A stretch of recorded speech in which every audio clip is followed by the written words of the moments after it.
Whoa, buddy. Put that thing back in its holster. We haven't gone anywhere. I don't understand. Check out the MichaelDukesShow.com for information on how to get access to the podcast.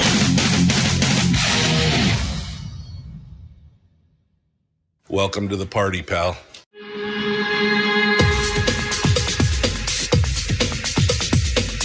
The Michael Dukes Show. The greed and the entitlement is astounding to me.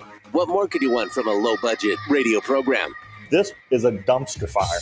That was just BS. It is time to get a new perspective. We know just what you need, and we've got just the cure. Open wide and prepare for a steaming hot cup of freedom. I just don't fathom it.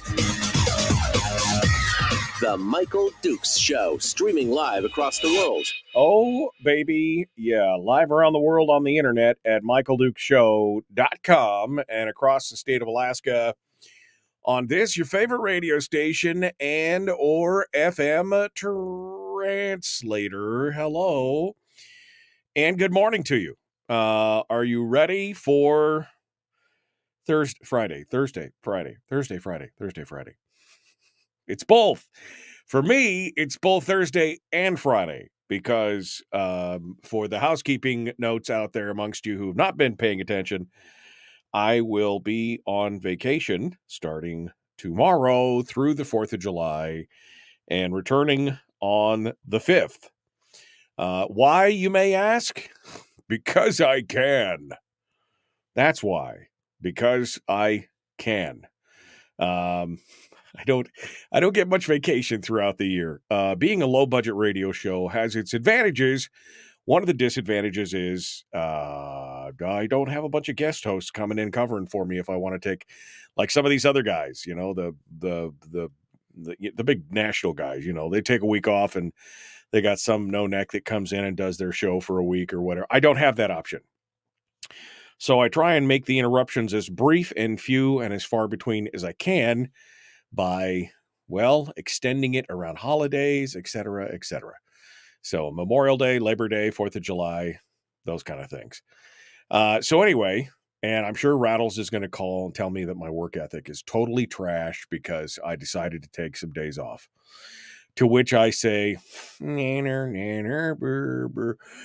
No, I'm not going to say that. That would be completely unprofessional. I might think it. Did I just say all that out loud? Anyway, so we're gonna hang out today, and because we're not going to be here tomorrow, it just wouldn't be right if we didn't cover some firearms topics today, because Firearms Friday is good for us. It's good for what ails you. And so because we're not going to be here tomorrow, we'll pick up some gun stories and talk about some of that as well. But what I felt like today was, because it's coming up on the weekend, the holiday weekend, a lot of people I know are actually taking Friday off to turn it into a 5-day weekend, because many people have both the 3rd and the 4th off. And so I was working trying to get some guests on, and everybody's like, well, I'm just, I got stuff and things. And I started thinking, what we should do is we should just have a good old-fashioned water cooler discussion. You know the kind. If you've ever worked in or what do they call it? Coffee pot discussions, whatever. Where you're working, but you're not really feeling work that day. And so you wander on over to the coffee maker or to the water cooler or whatever, and you're just like, I just got to clear my head for a minute. And you end up talking with a couple other of employees, and it's a good 15, 20-minute conversation where you probably should be working, but you have a cool conversation about whatever.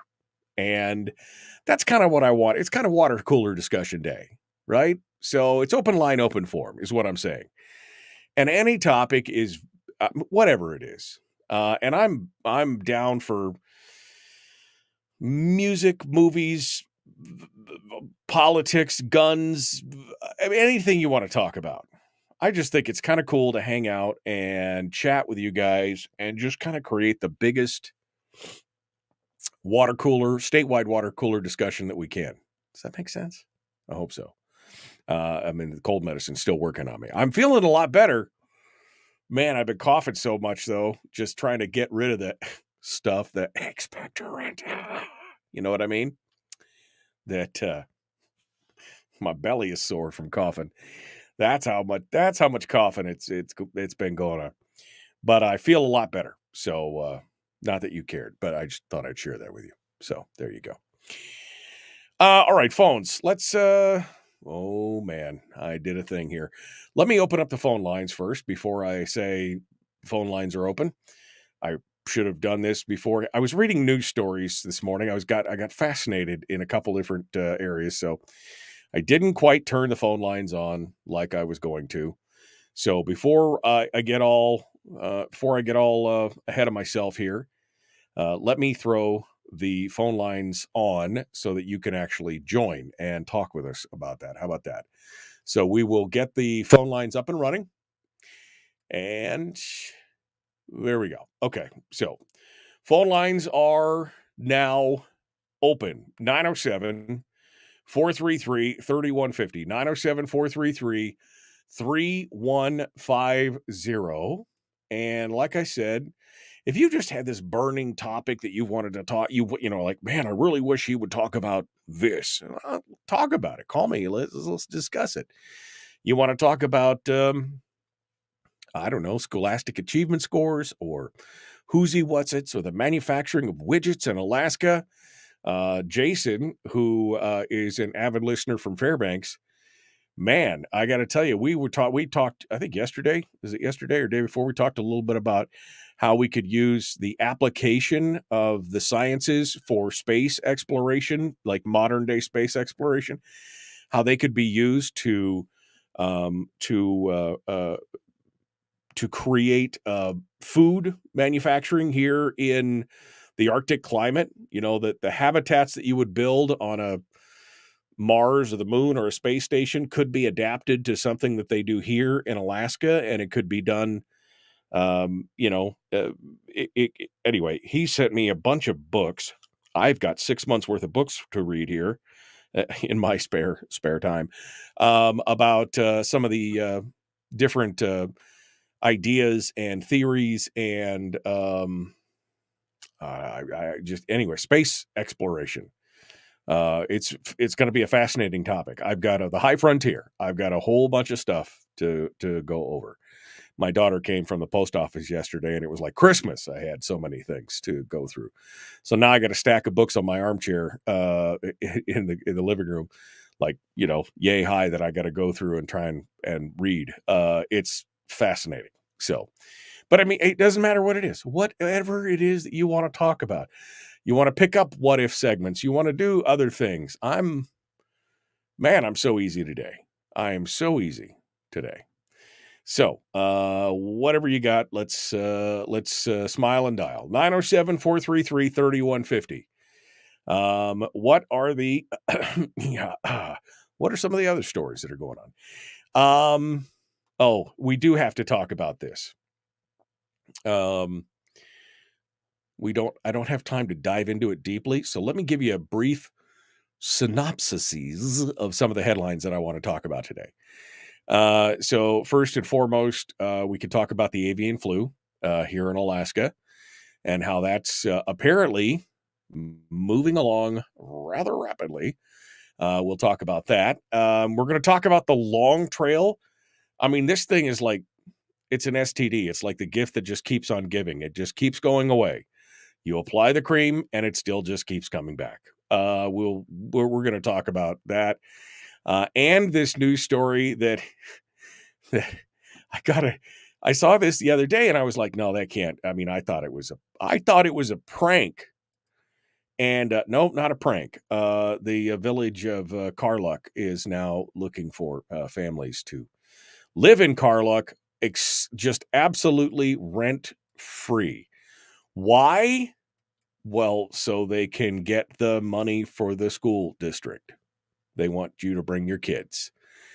And they've like 2 families with 3 or more kids would double the number of kids in the school system in Karluk. Oh, there's some issues there. We'll talk about that. We'll also, again, we touched on it last week when President Biden, you remember that guy, President Biden? All right. God save the Queen, man. Yeah, that guy. Anyway, how he would just go out there and just, and now more and more people were finding that article that I talked about. I mean, not that I was talking about it first or anything, but they found that CNN article that was like pointing out even CNN can't stand behind all the things that the president said over the last few weeks about this kind of stuff. And they're like saying, wow, the NRA and the CNN are finding common ground on all this kind of stuff. But when the guy just continues to debunk, and so we're going to talk about that. We'll talk about how the crackdown by the city of Chicago and making everybody who uses a gun, even lawful gun owners, to protect themselves when they go after them hammer and tong, and then they find out that they weren't in the wrong. Oh, they're getting sued now. The Secretary of Education decides to step in on the gun debate and just fail. I mean, just fail so hard. And then we could talk about permitless carry as it continues to expand across the country, and any other gun topic that you want to talk about here. I'm open. I'm open to any discussions. And the chat room is they're talking to themselves this morning. They're not even listening to what I'm saying. They're it's like old home week. Talk about water cooler discussion. I'm the guy on the outside, asking, can I have some water? And they're like, no, kid, go back to your desk and go back to work. That's what they're doing. So it's crazy. All right. Well, we're coming up on the break, and I'm just going to go right now because I still want to talk about some of these stories, but I don't have enough time. So I'll go a little early, and there you go. Yeah, exactly. They're like, are you talking? I am actually talking. Are you guys not listening to me? It's my chat room, but they're having such a good time this morning in there. You could join the chat room as well. If you want to, you can go to michaeldukeshow.com and click on the Facebook link, or go to facebook.com/MichaelDukeShow. There you go. Just jump in there and see what they're doing. All right. We'll be back with more here in just a moment. Don't go anywhere.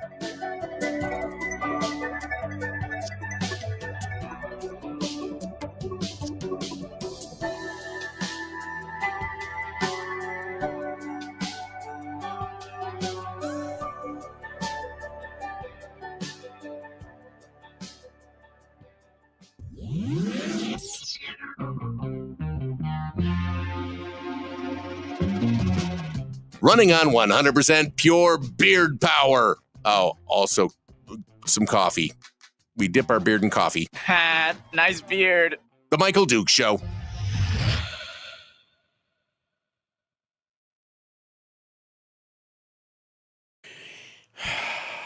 Look at you guys. All your stuff just doing here. What are we doing? We're doing team building, boss. Team building. That's what we're doing. So when the boss comes out and says, what are you guys all doing out here? Warm and dry, my dad says, up in Fairbanks, which is, of course, as opposed to it is down here in South Central, where it is cool and wet. Cool and wet. Alaskan Bull says 97.5 in Fairbanks is dead air, 660 is good. That's because they're replacing some parts and pieces on the FM side, Bull. I knew that it was going on this week. I did not know when, but that's what they're doing. 97.5 is off the air because they got to do some maintenance, and you can't work on that stuff when it's hot because it'll cook you like a microwave. All right. Good morning, good morning, good morning. Yes, Brian, you were number one this morning. You were the first commentator. You can now go back to bed. Although Jeannie says, nope, wasn't you. Yeah, it was him. I could see it all. I could see all from here. Alaskan Bullet Point, I think are you the only one watching on YouTube today? I don't know. All you YouTubers are always so quiet. I mean, I could see you. You may not be able to see the little YouTube icon down there in the thing, as opposed to, the little Facebook icon there for Terry's comment or my dad's comment.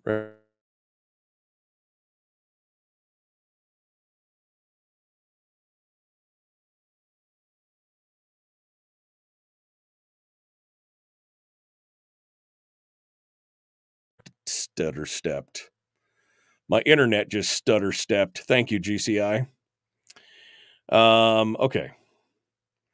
Looks like we might have some good days over the weekend. What's everybody doing, says Terry?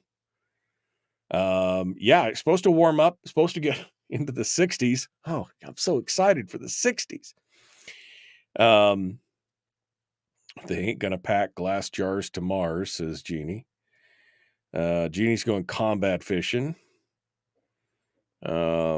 Let's see, what our PFDs are paying for those families to move and stay for a year. Yeah, no, exactly. I agree with that. Okay. Okay. Kenneth's here. Kenneth is here. Hey, Kenneth, how do you keep your dogs out of the trash cans? I swear to God, the trash can could have nothing in it but paper. And that little dog gets into that trash can and turns it over and I just don't even, what's your secret? Tell me what your secret is. Look at the little trash panda.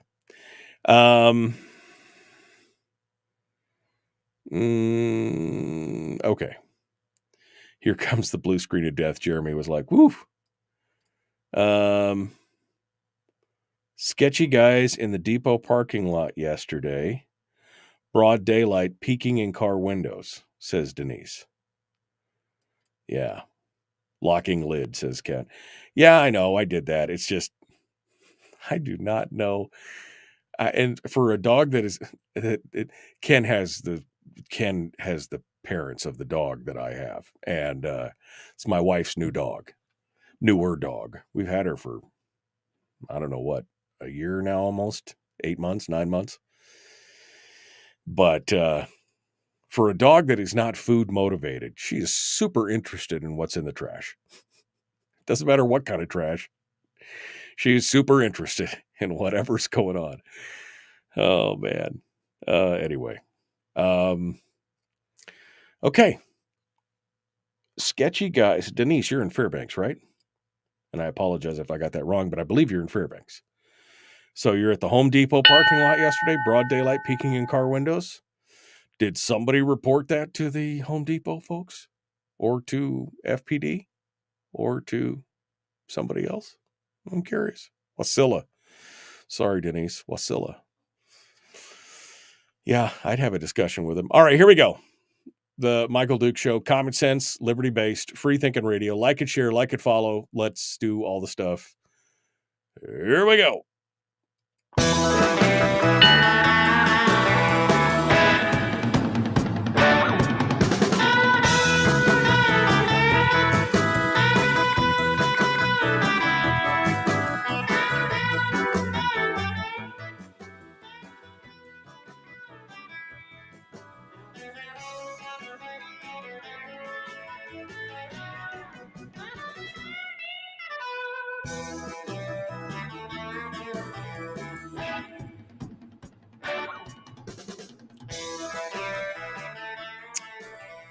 Well, hey, look at that. That was great timing, wasn't it?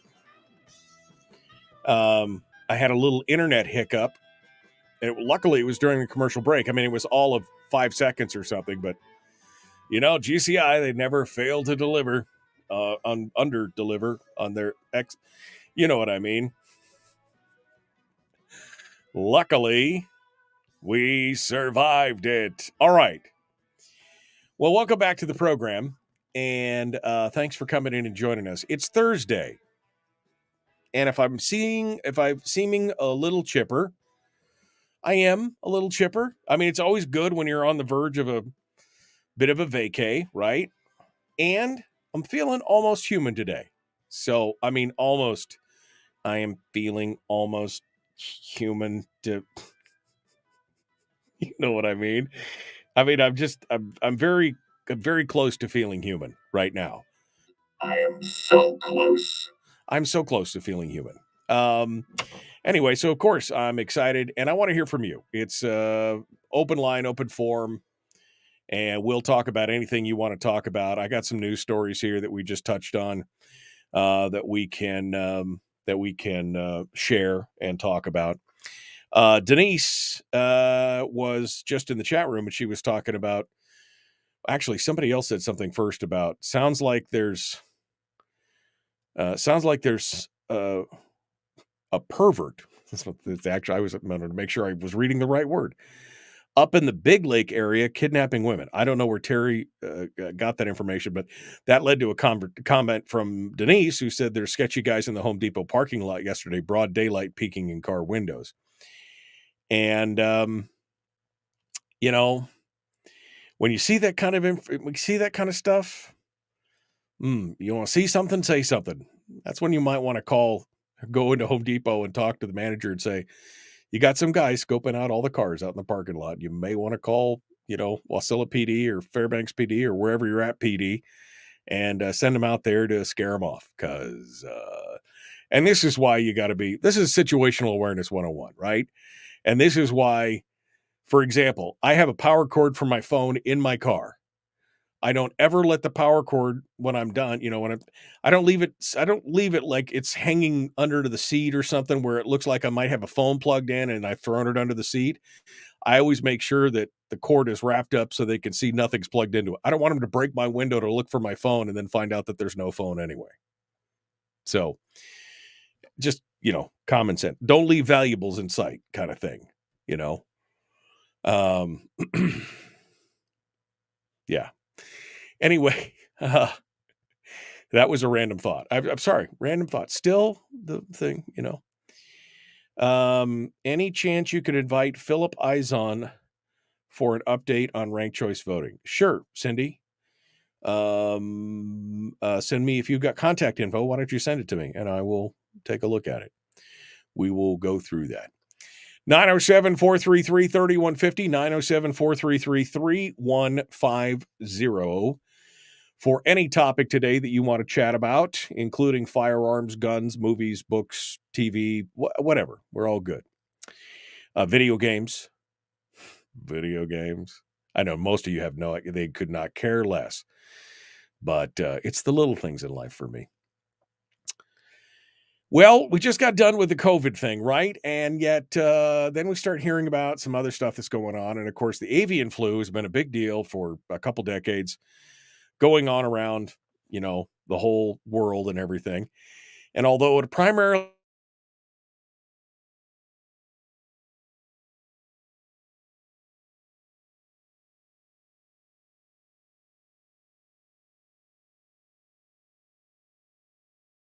a black bear cub in Glacier Bay National Park, a brown bear cub in Kodiak, and 3 red foxes in various parts of the state. The Fish and Game veterinarian Kimberly Beckman said even though the animals came from different areas, they all had something in common. They likely ate infected birds and therefore got infected themselves. She said they started looking at red foxes right after there was a first report of some fox kits, that's the little baby foxes, out east that had been, that the avian flu had been detected in. And that's when they realized that they should be looking at mammals that scavenge birds. And as soon as they started looking there, they found it. Now, Fish and Game plans to do a lot more testing for the virus on live animals this summer while they're out in the field, bears and wolves, etc. And they said there has been no evidence of mammal-to-mammal transmission, but because this is a virus and it is known to adapt, overcome, and improvise, there are concerns that it could be changing and possibly becoming a threat to humans. I mean, talk about your zombie apocalypse, folks. It's all fiction until something happens. Not that avian flu creates zombieism. I'm just saying it's a virus and it changes.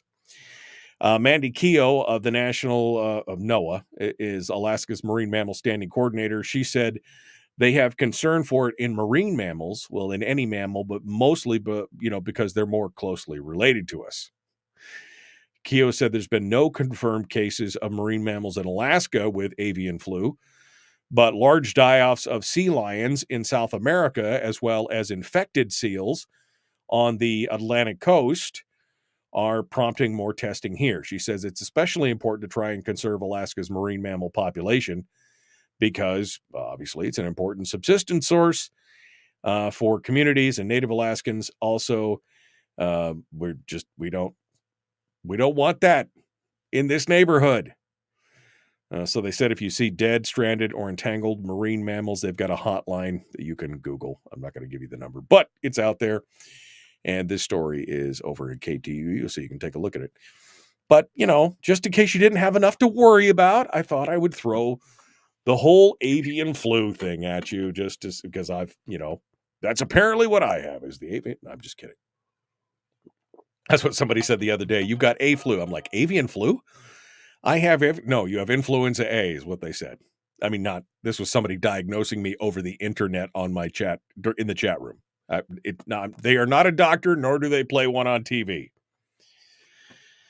I wanted to make sure that there was some context to what we were talking about there. Okay. Anyway, so I thought that was an interesting story, and it obviously triggered the kind of what if Wednesday mindset in my brain when I read it again. I'm like, oh, man, oops, I did it again, right? Just me and Britney Spears. Oops, I did it again. Another thing going on. What was this story? I got time. Yeah. This story. I had a couple people actually send it to me.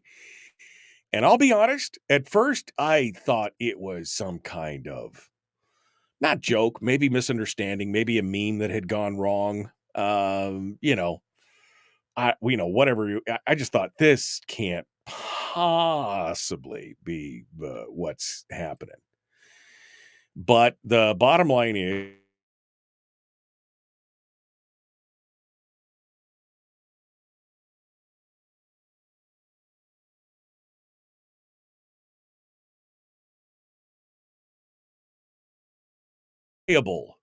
right? Trying to keep their school open. So what did they do? They've put out an advertisement that they are looking for families to live in Carlock. Sorry. The Carluck Tribal Council is currently looking for 2 families with 3 to 4 children to live in Carluck for a year with all expenses paid. We would like to have a total of 8 children to receive state funding for our local school. All living expenses paid for 1 year. Accommodation in 3 and 4 bedroom homes. Employment, job training, access to recreational activities like fishing and camping and kayaking and all this stuff. Come on down.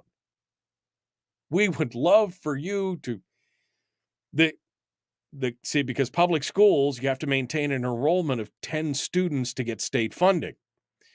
The population for schools in 2010 was 37 for the schools. It's now down to about 21. The ad said it'll pay for a couple of families to move to the village, all expenses paid for a year, even provide jobs. And that is almost guaranteed to all be some kind of government money that has been generated or given or moved forward by, I mean, what? Why would you? So they're going to pay you to go there so they can get more taxpayer funding for their schools. And, why don't you just put together a homeschooling program or something for the kids in car? Why do you?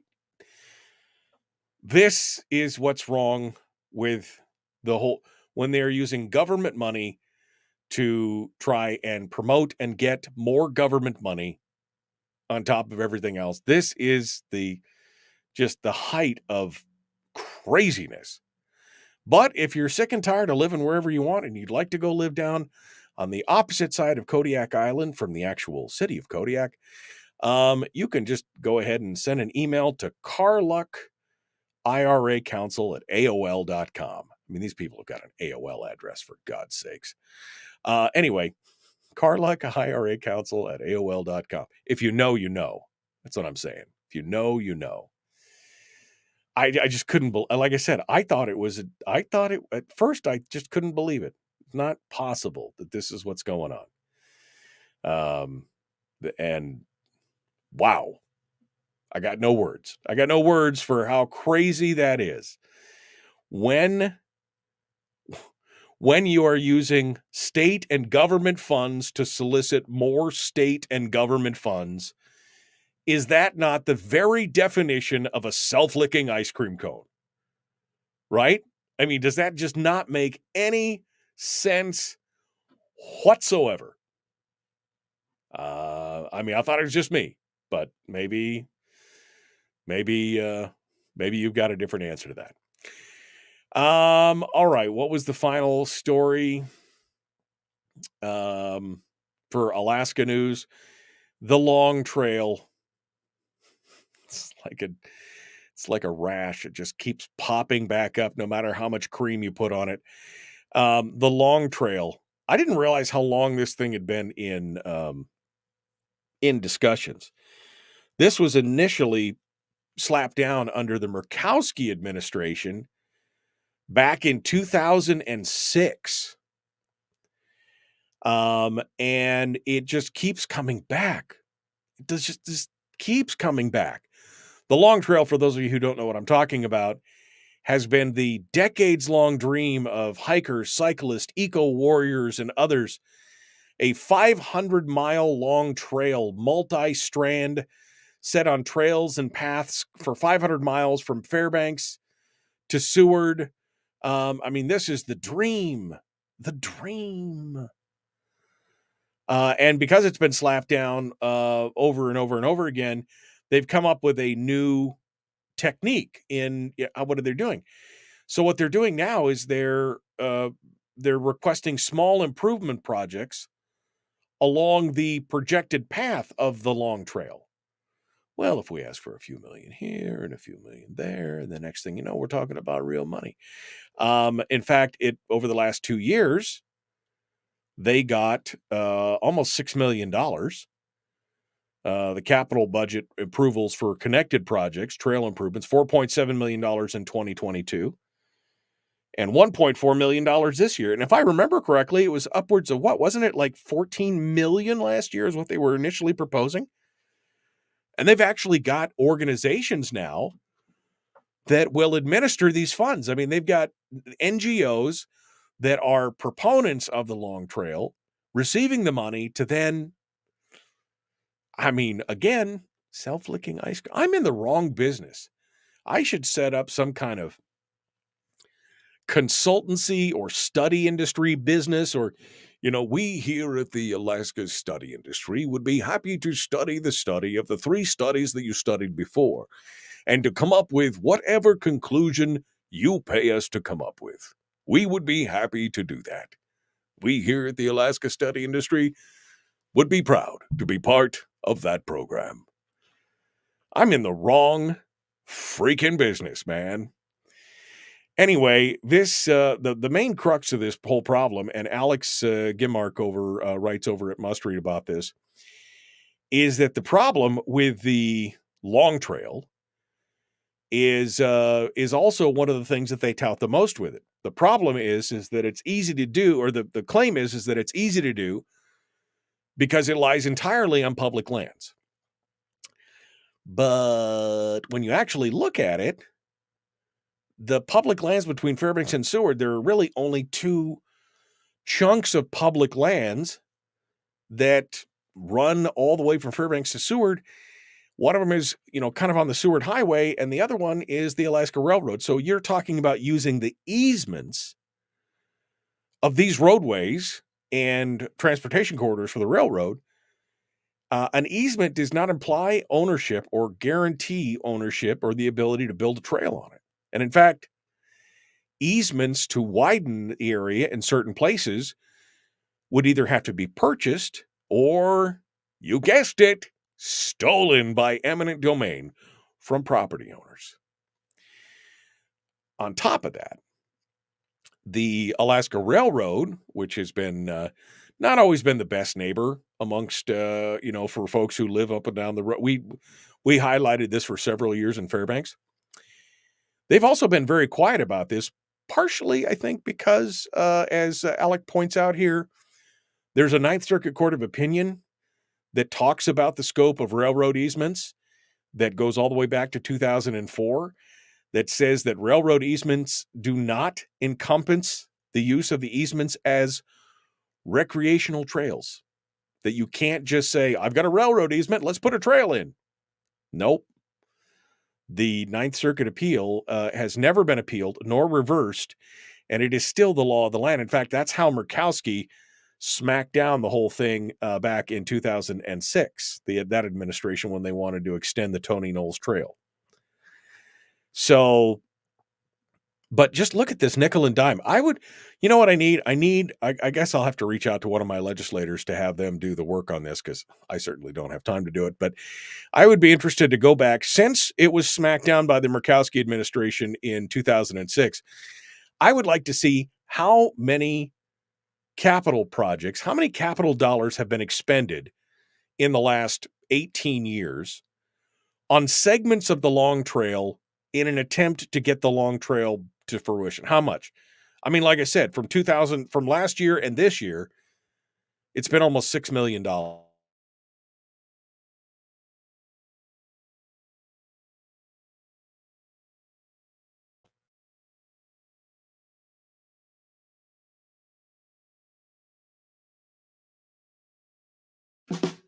Discuss.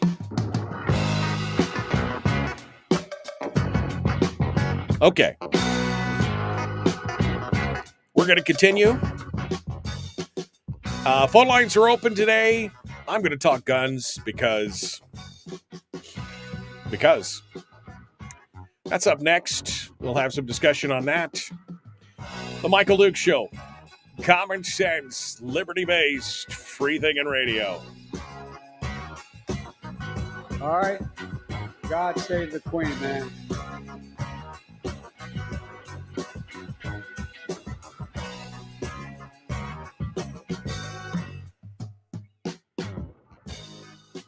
We're broadcasting live through a series of tubes. Allowing all of these entities to provide streaming stuff going on the internet. Well, it's kind of hard to explain. Sorry. Streaming live every weekday morning on Facebook Live and MichaelDukesShow.com.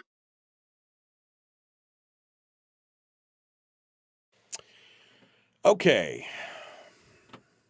Well, you guys have been zero help this morning. I mean, sorry, I'm just giving you guys a hard time. Free room and board in Kodiak. Bring your kids. Let's talk about generative AI. Chris, I would love to talk about that. You'll have to help me with it because I know nothing about generative AI.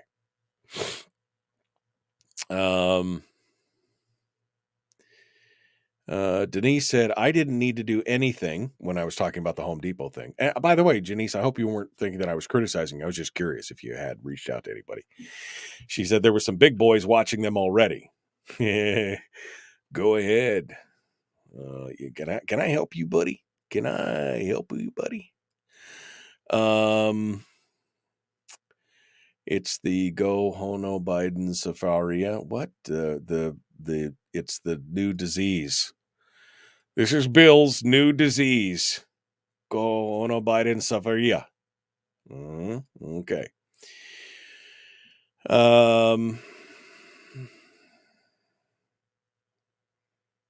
They stopped sinus crap, cough, scratchy throat, then recovery.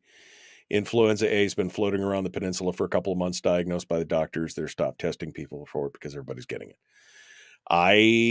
Exactly. Okay, Brian, what do you not see a problem with? Brian says, apparently I'm one of the few who don't see a problem with this. How long ago was that? 6:35. That was 10 minutes ago. What was I talking about 10 minutes ago? This is the problem. I need somebody to whisper in my ear, hey, they're talking about this in the chat room. Was that the Carluck thing? You don't see a problem with the Carluck thing? Or are you being... Is there a sarcasm font here that I'm missing here? I'm just wondering. I came home and my dog peed a little because she was glad to see me. None of my friends pee when they see me. I'm surrounded by fakes. True.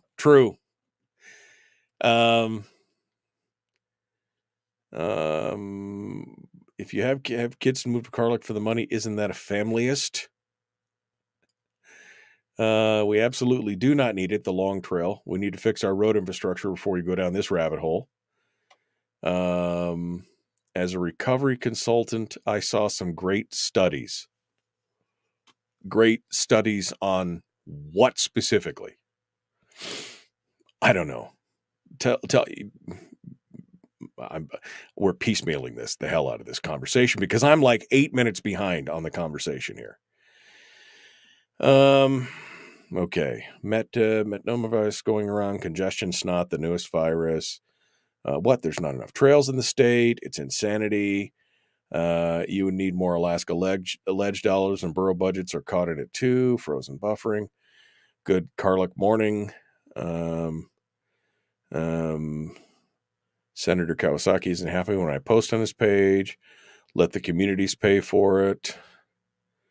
Look at their website. There's a tantalizing bit about Murkowski's support of the project.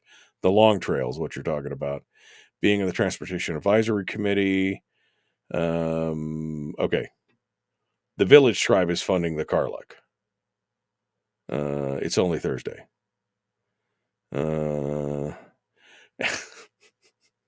Jesus. Sorry.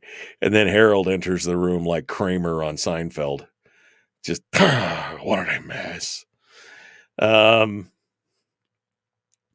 He's talking about the Village Tribe funding the Carluck. Not government money, it's the Village Tribe.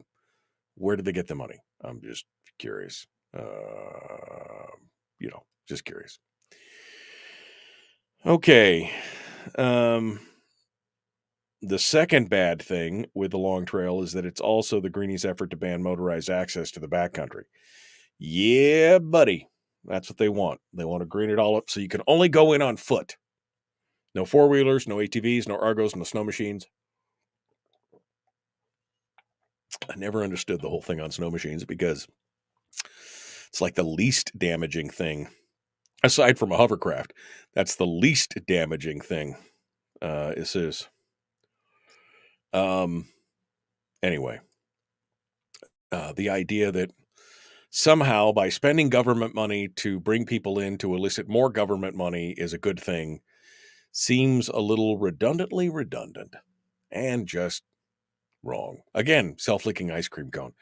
Now, Brian says it's because the Village Tribe is funding the Carluck, but where did those monies come from that the Village Tribe is using to pay for that? I'm asking, I don't know.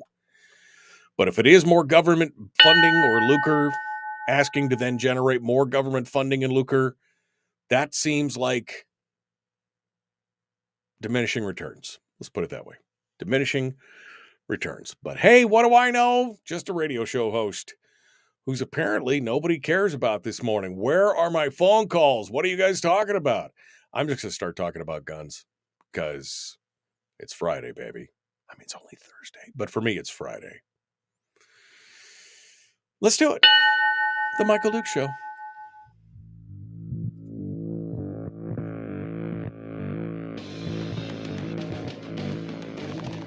What the hell's an assault weapon? You know, if we could just figure out how to get all of the murder guns and the attack guns and not keep selling those to people and just sell protection guns, I think that would be great and solve a lot of problems. Does this mean that if we hurt your feelings, you'd consider the Michael Dukes Show assault radio? Okay, we can live with that. Here's Michael Dukes. Okay. I couldn't move to Carluck because they have no high-speed internet.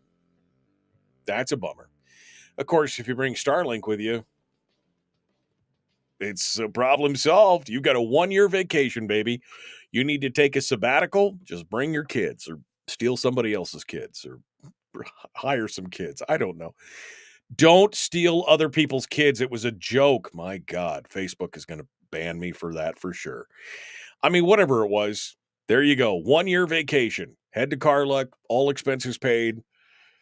Who knows? Maybe they'll pay for you the next year. You could spend the whole year hanging out, watching Netflix. You know, all you got to do is bring your Starlink and you're good to go, baby. Good to go. All right, let's continue on our discussion. I've got some firearm stories that I want to get to because nobody wants to talk to me except for this one person that's in the phone call right now. So let's find out who they are, where they are, and what they want to talk about. We'll start off over here. Good morning. Who are you? Where are you? And what do you want to talk about? Good morning. Good morning, Mike. Thank you for the show. Appreciate it. James in Fairbanks. Hello, James. I have a bone to pick with the governor and all these legislators trying to say that the education system needs more funding. Okay. They were down in front of Global Financial here in Fairbanks, and they were protesting, saying they needed more funding for education. And as long as I've been listening to the show, I know that education is funded. Now, why do they need more money? That's my question. Why do they need more money? Well, because there's more money to be had. Because they've never seen, as is with most government bureaucracies, they've never seen a dollar that they didn't want to spend, and they never saw another dollar that they didn't want to take back to themselves and spend as well. Now, their argument is, of course, that the BSA just hasn't adjusted enough over the years, as if the BSA is the only form of funding that the school districts get. But that's the argument right now. That's the argument that they want to run with. And so that's where they're going. Funded for the next year and a half or something like that? No, I mean, they've got the fiscal years up and running, and they did get an increase. They just didn't get the increase that they wanted. They wanted a much higher increase. They wanted 4 times what they ended up getting. They want to hire a whole bunch of new teachers to teach something that doesn't really matter in the world. No, they don't want to hire a bunch of new teachers. They want to hire a bunch of new administrators to administrate the shrinking teacher pool that they have right now. That's the whole point. Oh, okay. Because so if you remember, because if boss right, tell the teacher something, right, but because if you remember, there's no guarantee that any of those new dollars that they would be getting are actually have to go into the classroom, as has happened over the last 20 years. The majority of that money is being sucked up by overhead, administration, costs, brick and mortar, and teachers are still having to go out of their own pocket to decorate their classrooms or provide art supplies for their kids because none of those monies are guaranteed to go into the actual classroom. Oh boy, what a tangled world this is, isn't it? It is, it's. Thank you for the show, Mike. I appreciate it. I'll let you go. Yep, you got to laugh because otherwise you'll cry and choke somebody out. It's a bad thing. That's how it works. Thanks so much for your call. I appreciate it.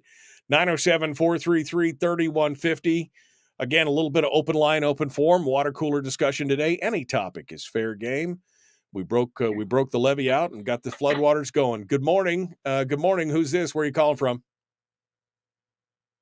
Yeah, good morning. This is Willie out here in Glen Hawk. Hey, Willie. How you doing? Yeah, I'm doing good. You got the Carlick deal going this morning on the Long Trail. I can explain your Carlick deal. I've watched it out here for decades, and it's not uncommon when little tiny villages, kids, you grow up, move away, and you lose the number of. You have to have 10 for a state school. I mean, you can get your homeschooling, all that. There's programs that happens, but what they do is they look for relatives, family, anybody they can to get people to move into the community with kids to keep that minimum of 10. And what's going on in Carlick right now is no different than what Oscarville, which is only 6 miles from Bethel, did. Platinum, right down here, right across the bay from Good News Bay. They've done it numerous times at Platinum. But they use federal dollar. Everything you see, all the free stuff that you're seeing in here is from the tribal side of, it's not the state side, it's the tribal side. That's why they're saying tribal and everything.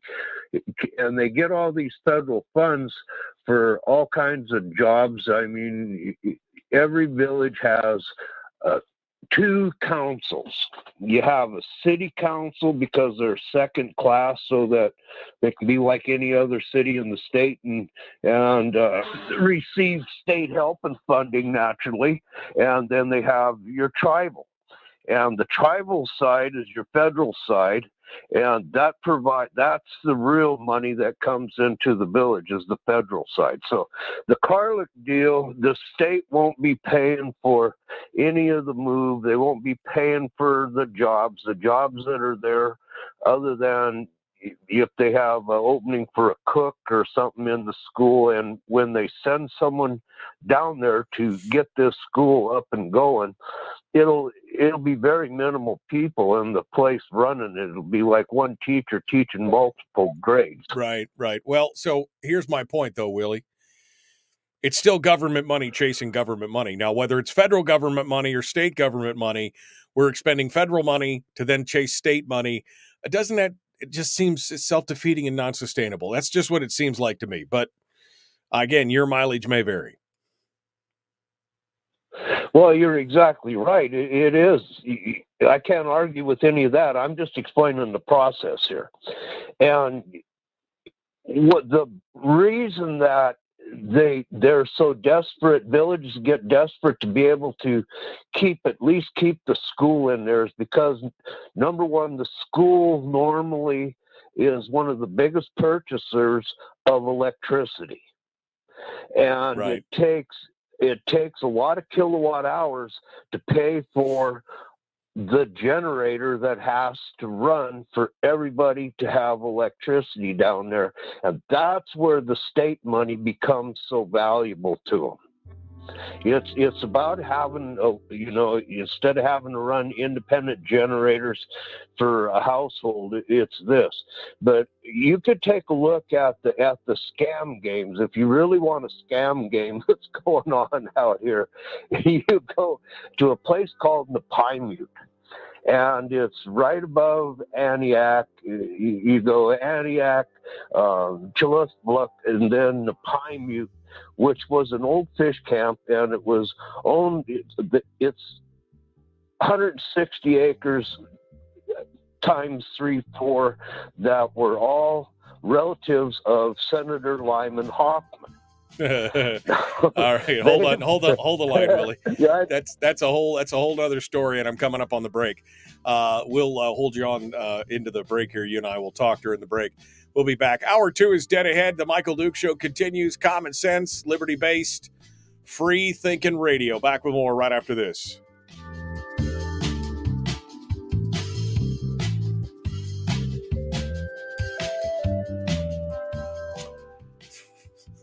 Pine Mute is the answer, says Willie. What were they doing up there? Just out of curiosity. Now I'm curious as to what exactly was going on up there. Well, what they did was they went ahead and they've got some pretty smart people, doing it. They're all relatives, and they've built their own town up there. And they lease property. They give 100-year leases on little lots that anybody can go up and build a place. And they've put together a regular town, but everything is 100% owned by the Hoffman clan, and it's got more federal and state money funneled into it than you could possibly imagine. You take a look you see the pictures of the huge ice roads that are going clear the hell up to the middle of nowhere on the Kuskokwim River in the winter, 200-300 miles of ice roads being plowed.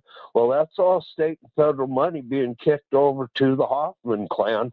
Lyman's got it all funneled in there. It's unbelievable what they got going. And so then, what's going on is ridiculous at times with a lot of stuff out here. But right now, going back to Carlin, they're in desperation mode to save a place from turning into a ghost town, and they're using the resources that a lot of places have used, and it's no different than a lot of little tiny villages out here right now. I guess, but for the most part, it's federal money. Well, I agree, it's a waste. Well, that's the thing. I mean, just because other places have done it, I guess, still doesn't make it right in my mind. I guess, again, having more government dollars to chase more government dollars seems, again, self-defeating in the long run. If you can't attract people to these communities or those, eventually, if this happened down in the lower 48 and you had a small community that just kind of dried up and people wouldn't go there, then it would just go away eventually, right? I mean, that's the thing. And not that I want to lose history per se, but at the same time, you can't just keep propping it up with government money for the sake of, I don't know, nostalgia kind of thing. I mean, right? I mean, this is what happens. The towns rise and fall, communities rise and fall. They change.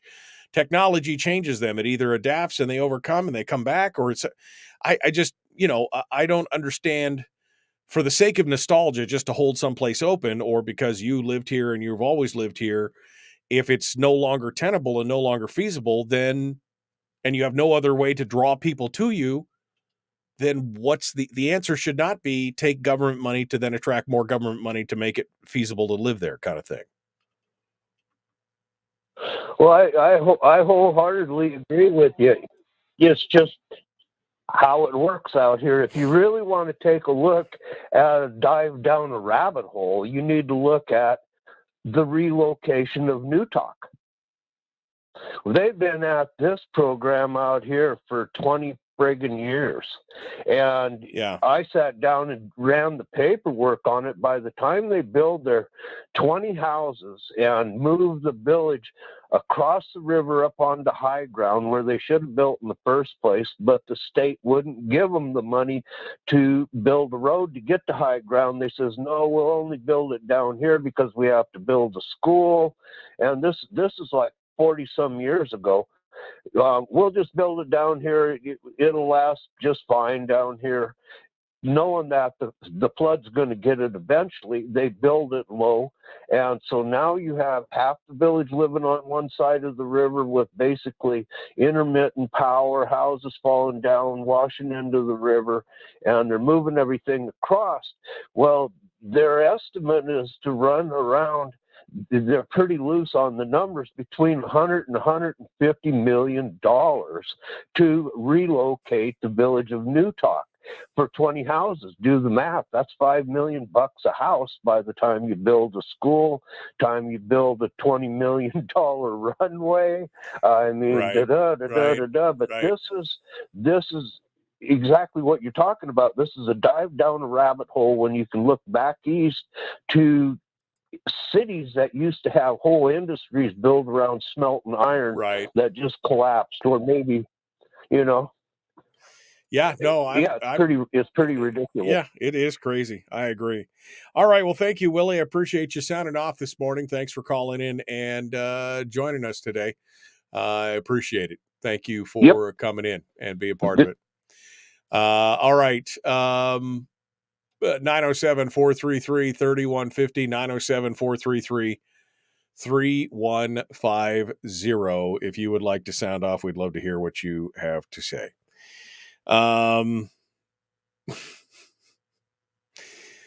Yeah, I don't understand the concept of propping communities up and propping communities up again and I don't mean to be flippant, but just kind of for the sake of nostalgia, just to do it. We create the dependencies, and then once they have that largesse, and that's the only way they can stay in business, so to speak, or stay open, they become dependent on it, and they've got to keep doing it instead of the normal life cycle of a community going up and down. And if there's nothing to offer, then it goes down, and then the community dissipates. Maybe it reorganizes later. Maybe something changes. You get one or two holdouts out there or whatever. It's just I've never understood that. Never understood it. Because that's what we've got. We've got all these government-funded communities basically around the state that we're being kept open with government dollars. Not that I want to lose the history of those things, but eventually, I mean, this is what happens in history, folks. This is how it works. I mean, I just don't know what to say. And eventually, if they're all just subsidized, then what good are we doing to them as a community either? All right, we got to go. The Michael Duke Show. Back with more.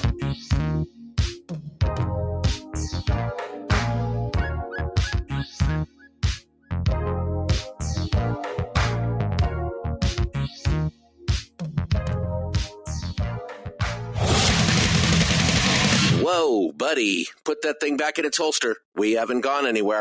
I don't understand. Check out themichaeldukesshow.com for information on how to get access to the podcast. Welcome to the party, pal.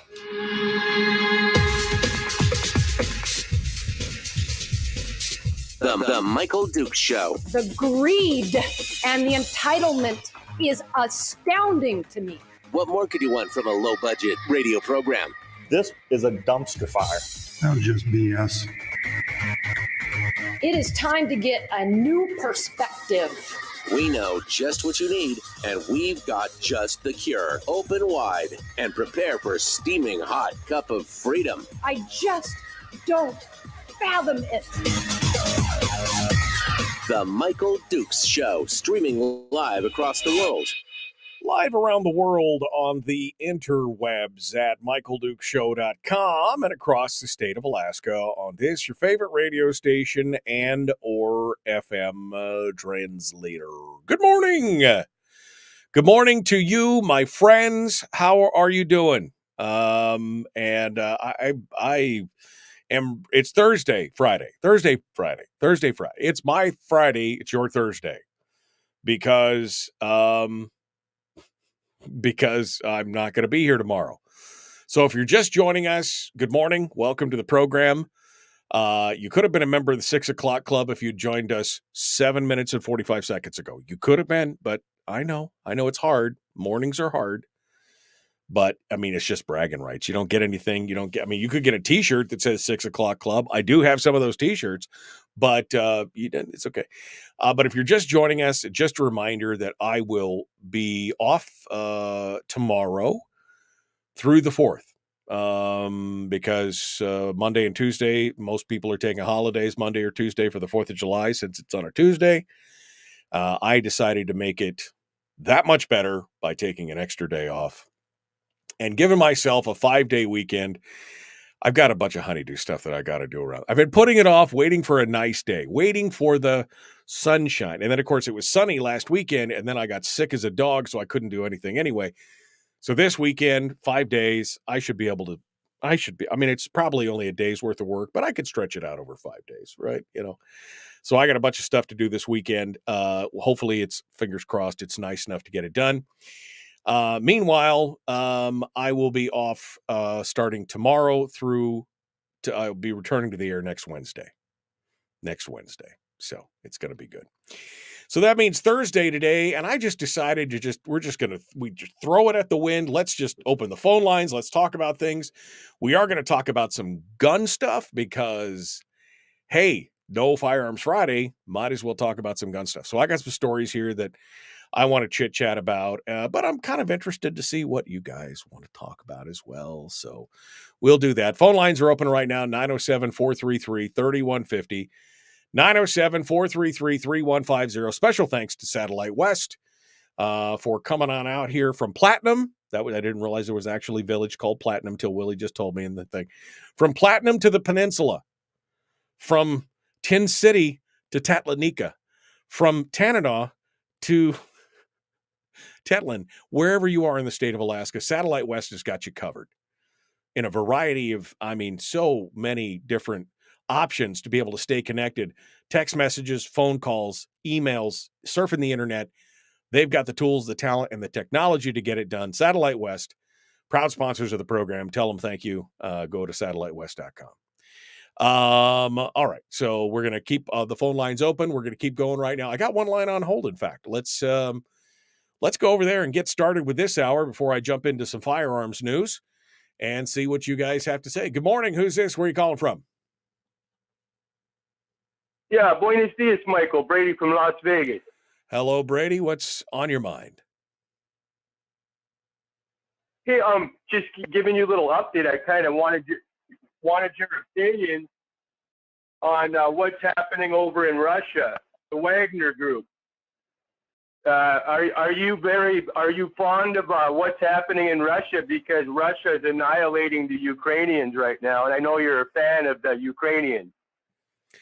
Am I happy with her? I'm glad that there's a little strife in the land of the hammer and sickle, and it's good to see that the Wagner Group has been pretty much dismissed out to Belarus. I think in the long run that'll be better for the Ukrainian side, because they're not using, a lot of those soldiers are not going to sign up with the regular military. But other than that, I really have no opinion on it.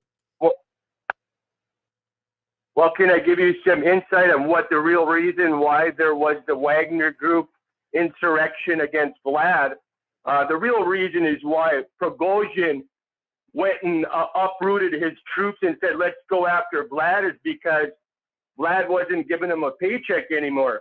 That's the whole reason why there was an uprising. So how the media played it across the whole world is, oh my God, there's a coup against Russian Vlad. I don't think so, folks. The real reason is they weren't getting a paycheck, and they never signed up through the Russian Defense Department for a paycheck. That's all that was about. And Prigozhin and Vlad got $6.8 billion for that little coup infraction, because our government had an accounting error. But that money went to Prigozhin and the Wagner Group, and it was split by Prigozhin and Vlad. Isn't that funny? $3.4 billion apiece. They're laughing all the way to the Russian bank. Okay. Okay, that's great, Brady. I again think, you got Evil and Evil Incorporated over there fighting it out amongst themselves. I'm not too worried about it. I think they're having such a hard time right now prosecuting this war and filling the ranks with people that they got going on. I don't know how much longer this will go, but this definitely weakened both Prigozhin and Putin's positioning in the world as strongmen, when Prigozhin showed that Putin was, in fact, could be in danger. I don't think it was an attended coup. I think it was a show of force and a negotiating tactic to make sure that he could withdraw and still save his skin. Prigozhin, I mean. So, but again, I think it only means one thing. I think for the Ukrainians, I think it means a little bit of a reprieve, because now most of the Wagner Group forces are no longer going to be in the war prosecuting it directly. They're all going to Belarus. So good for them. Well, one thing with the Ukrainians, there's none left. The spring offensive is completely devastated all the battalions that they had lined up to go against Russia. They didn't even make it to the front line of the defense of the Russian military. They were destroyed. All the Abrams tanks, the Leopold tanks, the Leopard tanks from Germany, everything was destroyed within the first phase of the spring offensive. And right now it's kind of funny. They now change it to the summer offensive for the Ukro-Nazis. They're a bunch of evil scum, and I don't know why NATO and our military is even over there. I can't stand our military under this Biden regime. I can't figure out why you continue to deify people like Vladimir Putin. I mean, it's entertaining to talk to you, but I can't figure out why you would think that Vladimir Putin, somehow the sun rises and sets out of his backside. He is one of the most evilly corrupt people in the history of the world. And yet you think that he is somehow, and that the Ukrainian people who were just going along, and yeah, sure, there's probably some bad people in Ukraine. I don't doubt that. But somehow the entire Ukrainian people deserved what he brought down on them because Nazis. Brother, I have no words for you on that. Anyway, thank you so much. As entertaining as that was, I'd like to come back to some form of reality. Let's go back over here. Good morning. Who's this? Where are you calling from? Morning, Michael. It's Dave down in Homer, currently in Soldotna. Hey, Dave, and Homer/Soldotna. What are you doing? So I got a little fix for your internet problem. I know there's a company down in Homer that would be more than happy to supply you with a Starlink. Oh, well, I mean, I already have a Starlink. That's the thing. I have a Starlink. I appreciate that. I mean, I would love to have gotten one. I was on the early beta program, but it's still not quite stable enough to, I'm waiting for midsummer. They say by the end of July, they're supposed to have another constellation of satellites up, of LEO satellites up for Starlink to increase the stability. The speeds look good. Everything else looks good. Right. I've actually been paying the monthly fee for the last 5 months. But I have not put it all up yet because I was waiting for the new constellations to be launched. And as soon as that does, in fact, that's part of my weekend project this weekend, is to put up my Starlink and get everything wired in at least and be ready, so that I can flip a switch if I need to and go from the GCI to the Starlink. But it needs to be pretty stable. And that's part of the unfortunate part of what I've got going on here, is that up until the last year or so, the connection I've had has been fairly stable. I have the fastest internet that you can purchase in the state right now. I've got a 2 gig internet here in the studio at the house, but the stability is the bad part.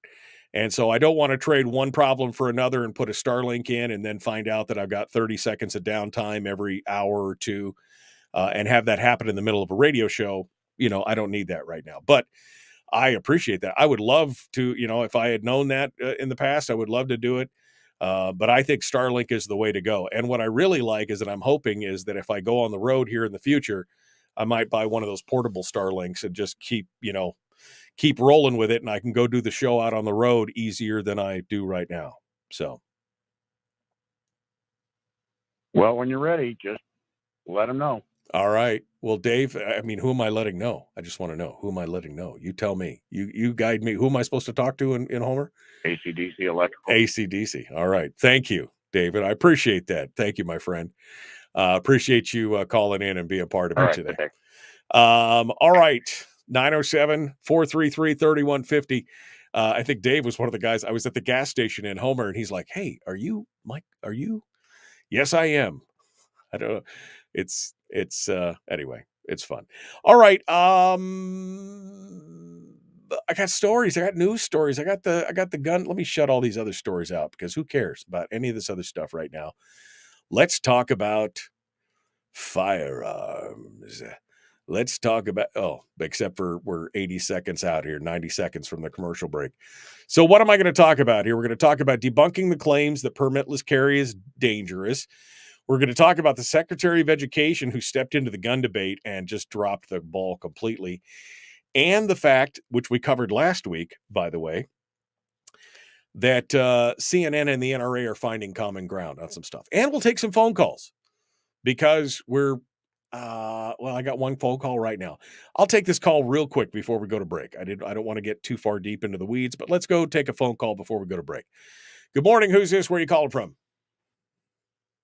Randy in Fairbanks. Hello, Randy. What's on your mind?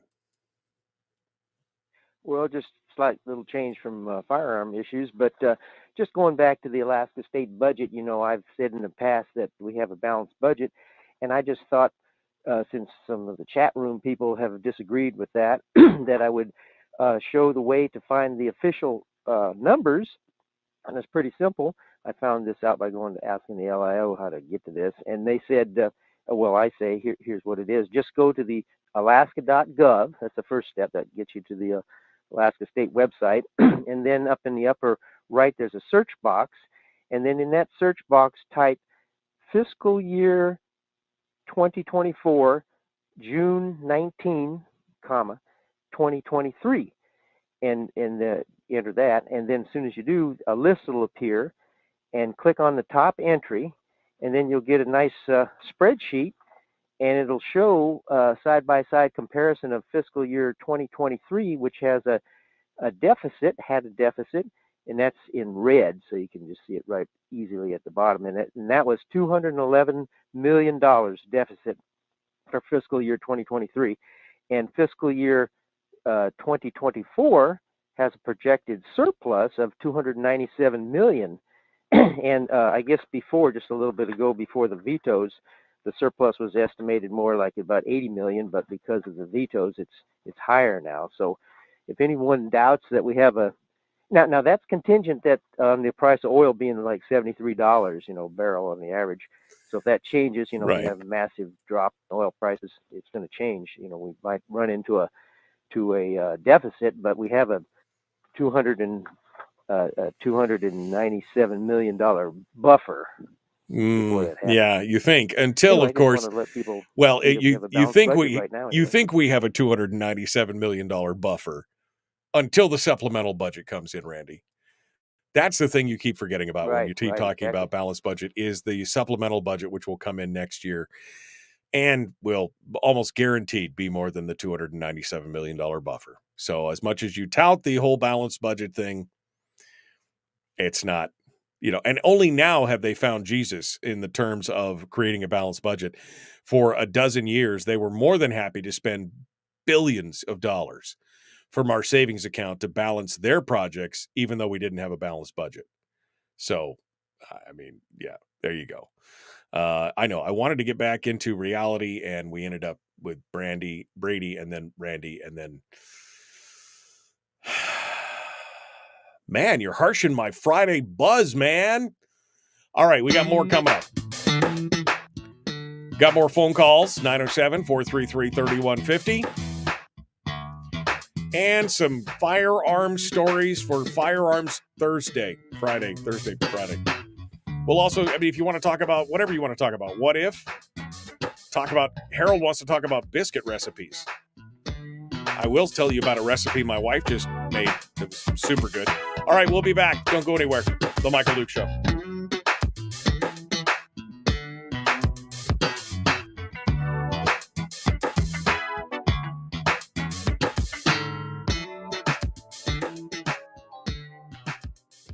If you missed the show, you can listen to it on your time with Dukes On Demand. Oh, and it's free. Like America used to be. Streaming live every weekday morning on Facebook Live and MichaelDukesShow.com.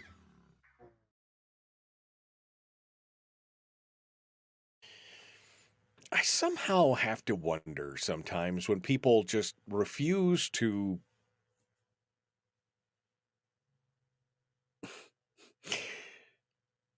I don't know. maybe when I say what I was going to say, when people refuse to see reality, and I'm start to wonder, is it my reality?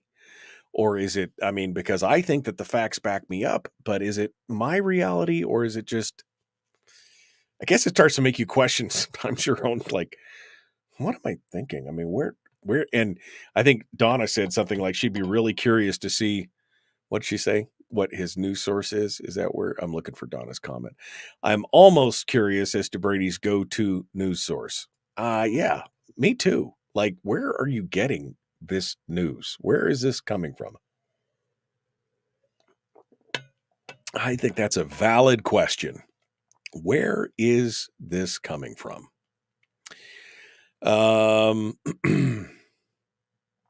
So Michael says he wants to get back into reality-based conversation, and then Randy chimes in. Okay. Do the firearm story, says Brian, please, for the love of God. For what it's worth, the fiscal year 23 budget was balanced when it passed. Yeah, I got it. All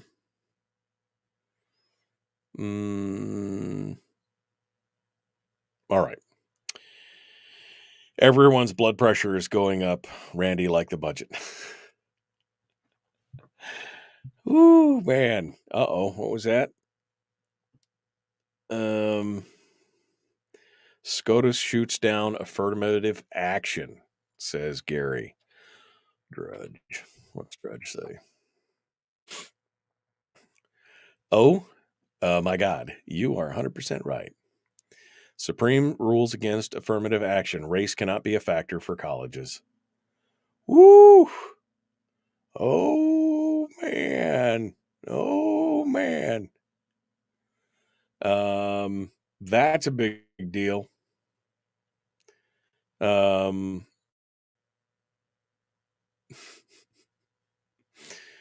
many? Justice Sotomayor, in a sharp dissent, said today the court stands in the way and rolls back decades of precedent and momentous progress. Yes, of course they did. Oh my God, so many ads. Come on.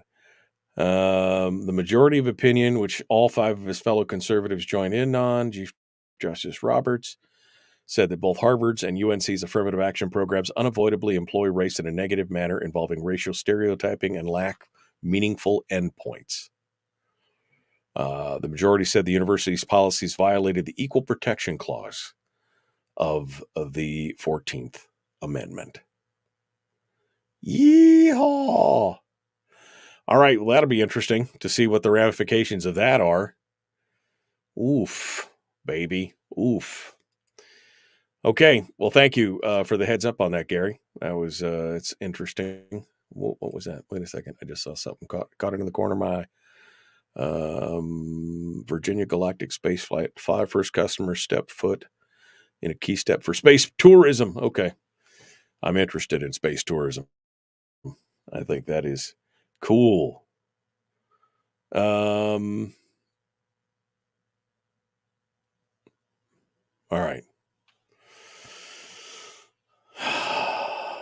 Sorry, I should never pull up the Drudge Report when I'm live on the air, because then I catch all the little things going on there. Okay.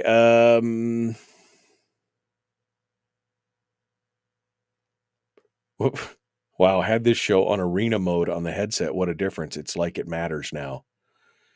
Affirmative action is like the AEA doing renewable energy. It makes no sense. If you want equality, affirmative action is a barrier. Well, and again, it takes it away from the meritocracy.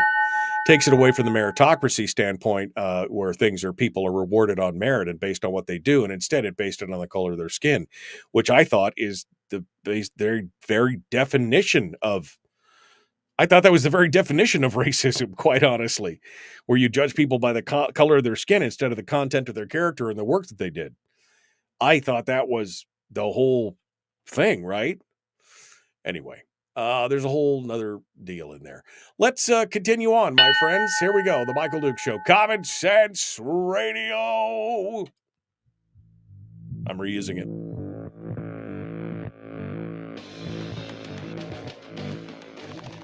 What the hell's an assault weapon? if we could just figure out how to get all of the murder guns and the attack guns and not keep selling those to people and just sell protection guns, I think that would be great and solve a lot of problems. Does this mean that if we hurt your feelings, you'd consider the Michael Dukes Show assault radio? Okay, we can live with that. Here's Michael Dukes. Yes. Assault radio. That's, I guess, what it is. 100% assault radio. Did I hurt your feelings? If I hurt your feelings, I'm probably doing something right, quite honestly, if I hurt your feelings, because, there should be, that's the only way you learn things is by getting out of your comfort zone. There you go. That's what it's all about. Just announced during the commercial break here, the Supreme Court has come out and shot down affirmative action in colleges, ruling it unconstitutional and violating the 14th Amendment, the Equal Protection Clause.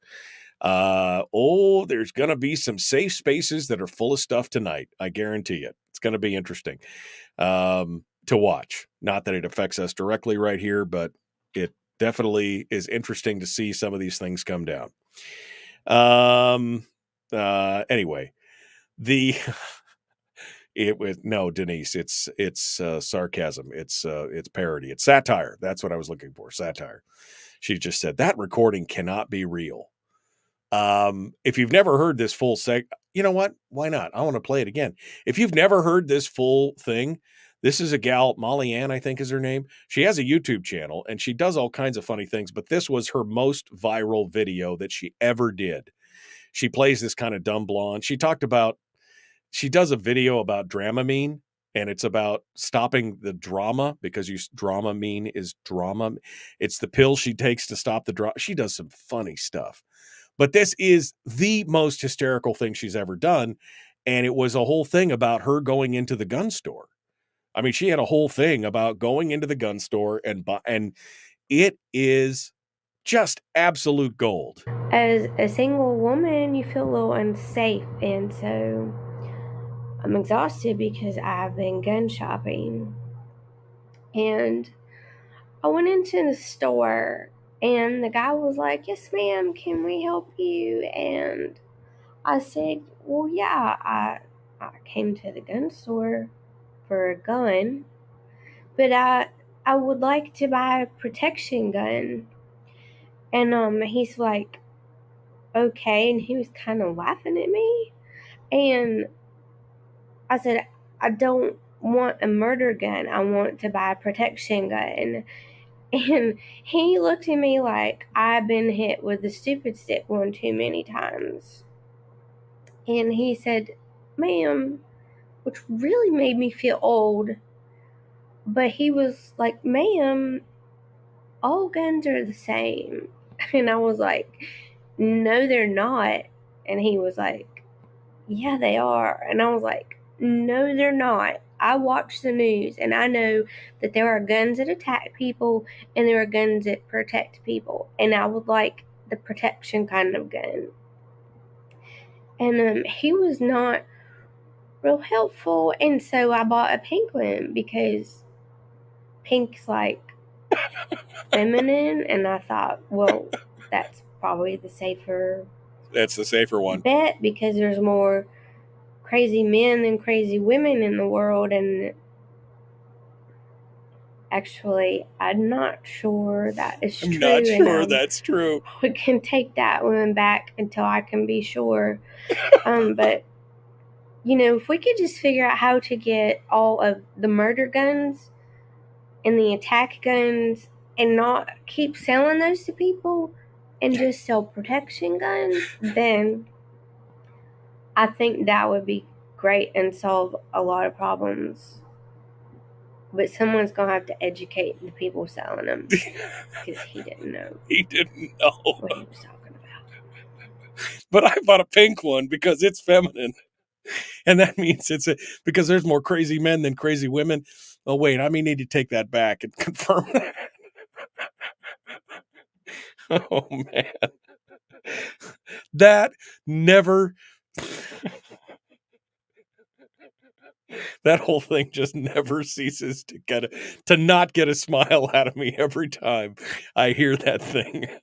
It is that thing's like 9 years old or something. I can't remember the first time I played it. I was just shocked. I was like, oh, this is just comedy gold. And but yeah, it is. Sorry, so that is sarcasm. So, protection guns and blah blah blah blah blah. Anyway, let's move on to some gun stories, shall we? So the Secretary of Education, right? The whole Biden administration, I mean, they are about as anti-gun as they get. And you best fall in line lockstep with the Biden administration if you're going to work for them and be one of their drones like the Secretary of Education, even though you probably know nothing about guns. I mean, remember Biden? Just stick your 12 gauge out the window and fire 2 blasts in the air. Or that'll be enough to scare him off. Of course, you remember when somebody actually tried to use that as a defense in a trial when it was like, no, you can't do that. I mean, this is the Biden. I mean, this is the same guy that said this. Put a pistol on a brace, it turns into a gun. Makes it more, you can have a higher caliber weapon, a higher caliber bullet coming out of that gun. It's essentially turned it into a short barrel rifle, which has been a weapon of choice by a number of mass shooters. Okay, so first of all, there are 3 in that 13-second clip. There are 3 blatantly. The first thing is when you put a brace on a pistol, it turns it into a gun. Joe, a pistol is a gun.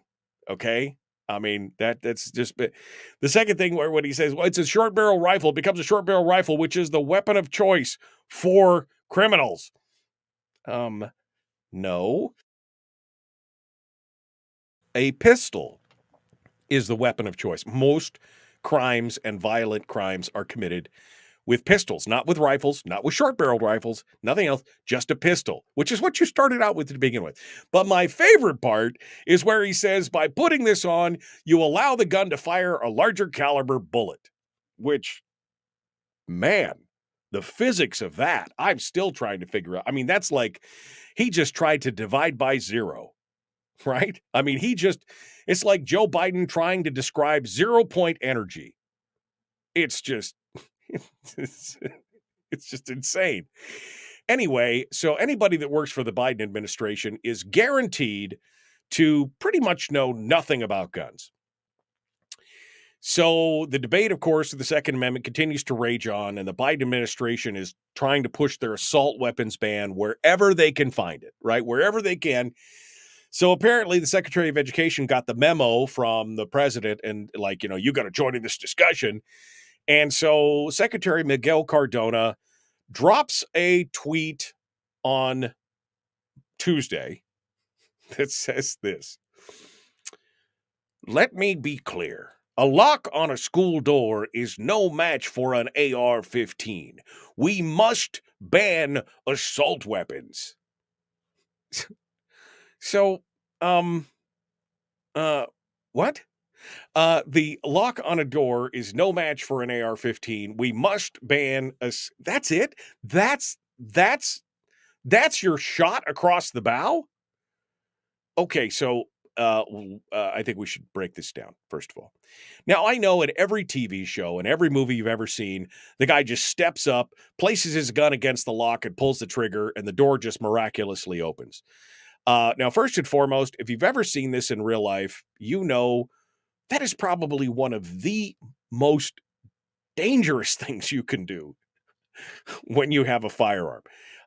Because, simply put, and depending on the strength of the lock, you might be able to do it with an AR-15. You're better off to do it with a shot breaching load out of a shotgun or out of a large caliber pistol. You're likely to get more force right there at the barrel. But the problem is, of course, is that there's going to be so much close up shrapnel flying around. This is not something you do just, again, I know you've watched TV. They walk up, they fire one round through the door, and all of a sudden the door just magically open. That's not how it works. Okay. Second of all, it's an AR-15. Great. But there is no lock on a school door that is a match for pretty much any firearm if you really want to be serious about it. right? I mean, really any substantive fire, and I'm not talking about like a 22. I'm talking about like 9mm, 45, 44 Magnum, a 40 Smith & Wesson, 10mm, any of those calibers could do probably the same amount of damage to a lock as an AR-15. Why are you picking out just AR-15s here? Oh, I know it's because you want the assault weapons to be banned now. And that's, of course, what it's all about. Now, the one thing he seems to miss here is that let's just say somebody actually gains access to a school by shooting a lock, which, I mean, why? Let's be clear. A lock on a school door is no match for a crowbar, right? I mean, that makes about as much sense. 2 of the most deadly school shootings in history were performed not with AR-15s, not with scary black rifles, not even with just regular rifles. They were done with handguns. So if your argument comes true, and let's just say that for some reason, you did get the AR-15, that you get the assault weapons ban pass and everything else, the next argument would be, let me be clear, a lock on a school door is no match for a pistol. But we're not coming after your pistols. Oh, you silly bear. Of course you are. This is one step at a time. You have to vilify the AR-15 as a weapon of war. And then, once that's gone, even though it is used for less than 1% of crime across the country, you have to vilify it. Eventually, you will get to the thing that is used for crime, which is, of course, the pistol. But again, he gets a D- for creativity and an F for delivery on his attempt to meaningfully join the debate on gun control. Secretary Miguel Cardona, I'm sorry, sir, you flunk. Back to the back of the class for you, because put the dunce hat on. That's where you're at. All right, let's go over to the phones real quick before we go to break. Good morning. Who's this? Where are you calling from? Oh, Mike, this is Jason calling from Fairbanks, and I'm kind of frightened because I think I know what Joe Biden really was trying to get at. Okay. Well, hold on, Jason. Saying about how Jason, I know that Sure. You're willing to stick with me, and I got to go to break. I want to hear what you have to say, and I don't want to rush you. So hold the line. I'll put you back on hold, and we'll be back to you here in just a minute. The Michael Dukes Show continues. It is your home for common sense, liberty-based, free-thinking radio. It's like a Friday on a Thursday, for me anyway. I hope you will continue to tune in. We're going to be back. We're going to take Jason's call on the other side, and we'll wrap up with some final thoughts. There you go. And we'll be back. Common sense, liberty-based, free-thinking radio.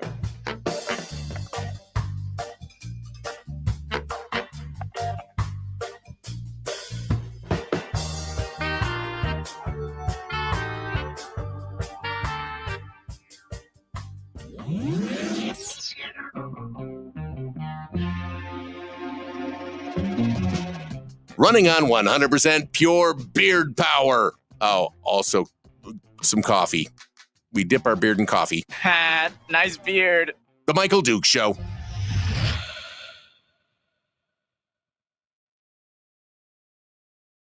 All right, we're going to get back to Jason here in a minute. Firearm Thursday. History has proven governments are responsible for the greatest atrocities against their own unarmed population. Millions killed, never lose the second. Harold, you actually said it's called democide, by the way. There's an actual word for that. More people have died to democide in the last 100 years than anything else in the history of the planet. More people died in the last 100 years to democide than probably the 1,000 years before number of killings. I mean, it's insane. It's insane. Yeah, Brian says breaching isn't as easy as people imagine. Go watching breaching videos on YouTube. Even the pros struggle. Absolutely. But Jeannie says, you're going to make me say it. Harden the schools. Yeah. I mean, if that's the problem, then, but then what's going to happen? You're going to harden the schools. You're going to have police officers in the schools. And then the police officers are going to go run and hide while the shooting happens, like the Parkland thing. I mean, You know what you need to do? You just need to randomly arm the teachers who are willing to be armed, and you just need to randomly arm them. And then when that kid goes in there, that guy or gal or whoever goes in there to decide to become the next infamous, meat puppet, satanic meat puppet, that decides to go in there, they has no idea if he could turn the next corner, he may be shot dead by a teacher. You have no idea. But, it's one of those things. I impulse bought a pink gun. Now, how many things can excite your daughters like a little bolt action 22 cricket? Those little 22 crickets, the little pink 22 crickets, they are so friggin' cute. And you're right. Nothing excites a little girl like a little pink gun. I had a pink 1022 for a while. And boy, the girls just love to shoot that. Put a pistol brace on my 22. Does it then become a 45? No, sir. It can only double. So it would become a 44. It can only double in size. It can't, anything more than that is outrageous. Anything more than just a doubling in caliber, that would be ridiculous. So it can only become a 44, not a 45. And same thing, Joseph. He says, my 22 rifle can shoot 50 caliber rounds. If I do that, it's amazing. No, only 44. Oh, in fact, Bill actually caught that. No, only 44, silly. 45 is an odd number. I mean, let's not be ridiculous here. Let's not be ridiculous. Joseph says, my favorite's when John McClane shoots moving cars with a high point pistol and they blow up. I know, right? So many tropes in TV and movies that people are like, I'm shocked. Shocked, I tell you, that I shot that car 2,700 times and it didn't blow up. I don't understand.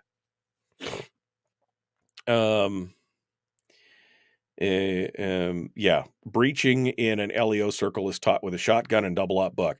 And by the way, in breaching, normally, they don't go after the lock. That's what most people don't understand. When you breach a door, generally speaking, you don't go after the lock side. You go after the hinge side. It's stack up, get for breacher forward, 2 shots, one high, one low. He moves out of the way. They bash the door in.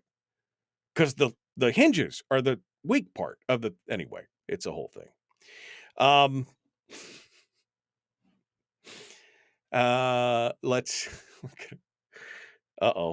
light died. I forgot I had it plugged in for the thing. I was doing 3 things and I forgot to, here it is. I've got so many cables over here.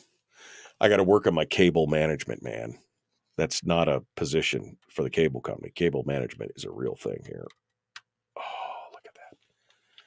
Okay. Is that better? I don't know. Is it better or worse?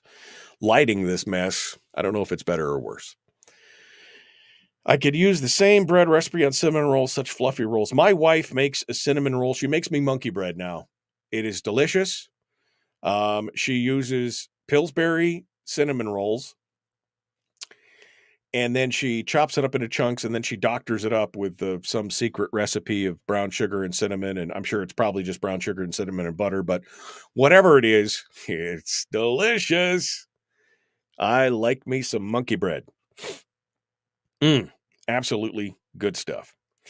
All right, we got Jason on the line, and now we've got another caller who is there. Let me get the other caller's name quickly here before we go. Good morning, caller. Who's this? Where are you calling from? This is Steve from Fairbanks. All right, Steve, hold the line. I'm going to put you back on hold. You're number 2 in the queue, right behind Jason, who's going to be ahead of you. This new interface sucks. Steve. Oh, good God Almighty. All right, I'm just going to have to remember. Help me remember, it's Stephen Fairbanks. I can't type it in. We're jumping back into it here. The Michael Duke Show, Common Sense, Liberty-Based, Free Thinking Radio. One final segment. Can't believe that was a fast show. It was fun, too. I just, sometimes you just can't take life too seriously, my friends. You cannot take it too seriously. Remember, nobody makes it out alive. Make those memories. Here we go. The final segment. That was morbid almost, wasn't it? I don't know.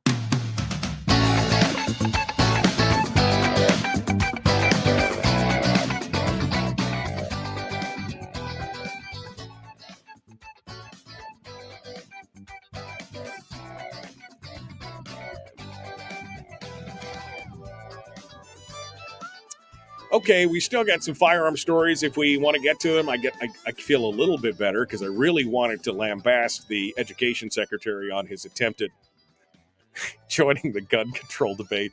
I mean, talk about a sophomoric attempt. He's the education sec. Get it? This is education sec. If I have to explain it, it's not nearly as funny. Damn it! It was a sophomoric attempt. All right, let's go back to the phones. Jason from Fairbanks is on the line. Now, Jason has been Jason and I have been talking about space and space technology and space exploration here for the last a couple months on the show in dribs and drabs. And Jason, I think you've got me lined out on every spare moment of reading for the next 6 months. I unwrapped. It was like Christmas yesterday. There was like I apologize for that. No, it was like a half a dozen books on all this guy. And they're fascinating books. I kind of skimmed through some of the headings and everything else. There's some fascinating stuff in there. So thank you for the gifts of the books. That was very nice. I definitely have my reading cut out for me for the next little bit here. So what's on your mind, Jason?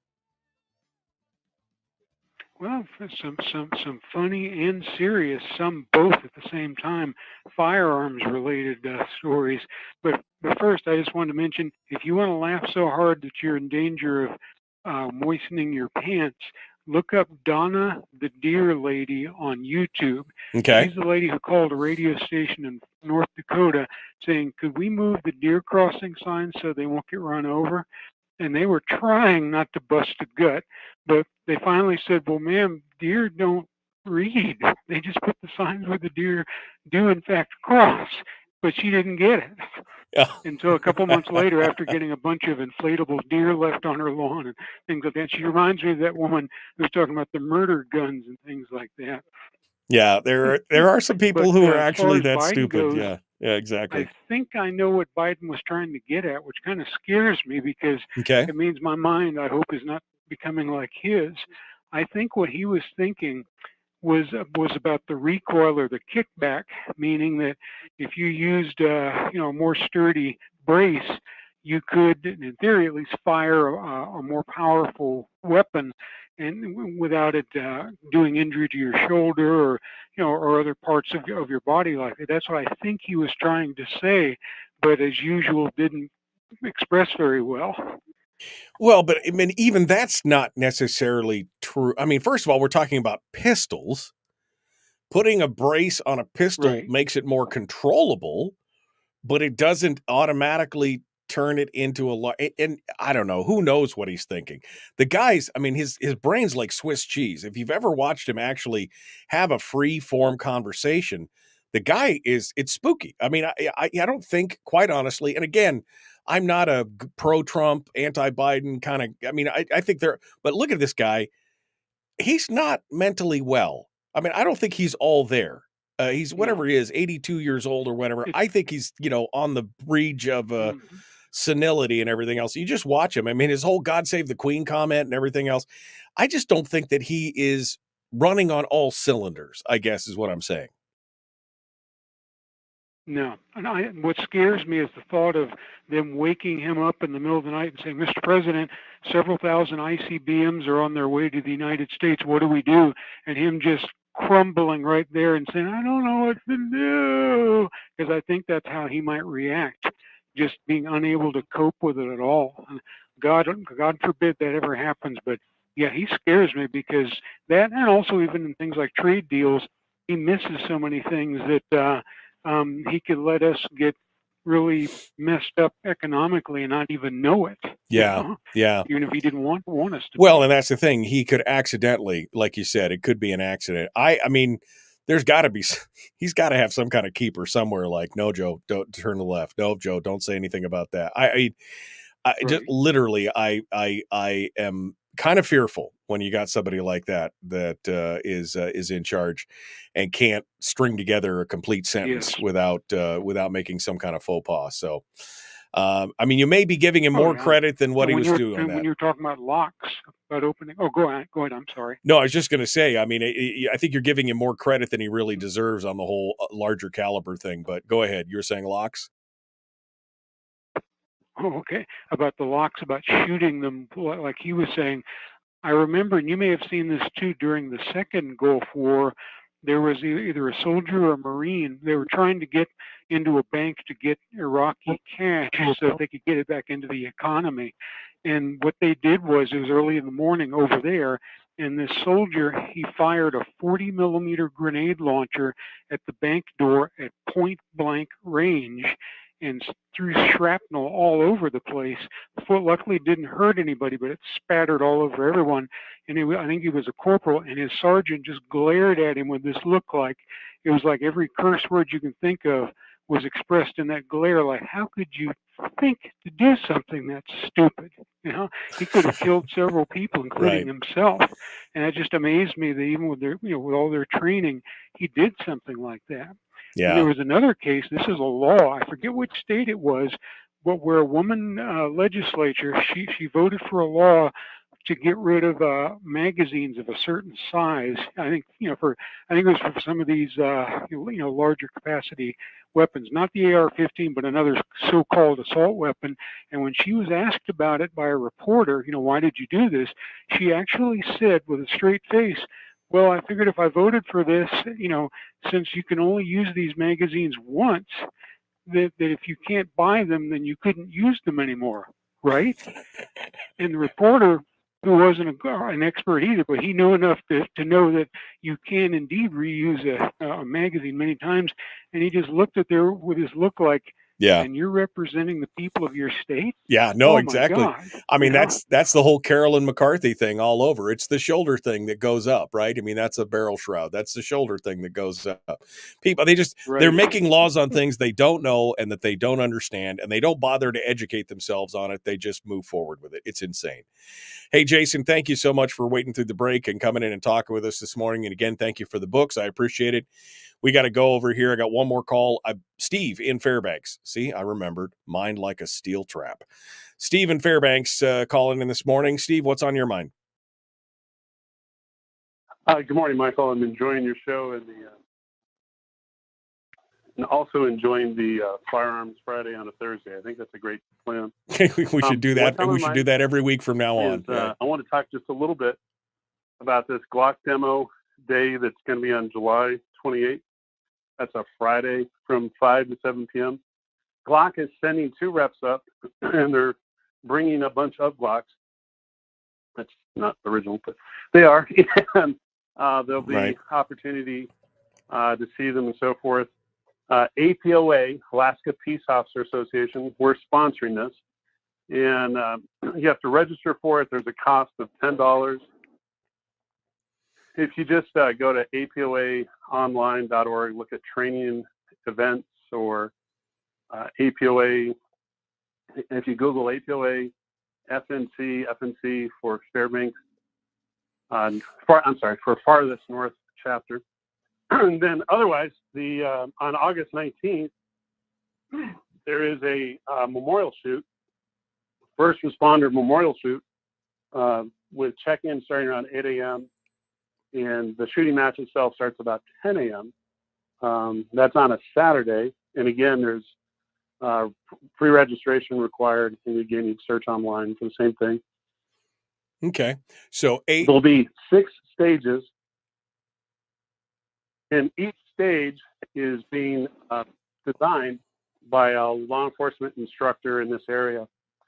So there's going to be a lot of cool stuff. There'll be some transition stuff from pistol to rifle and pistol to shotgun. So there'll be some neat things. So again, you have to go online and register for that.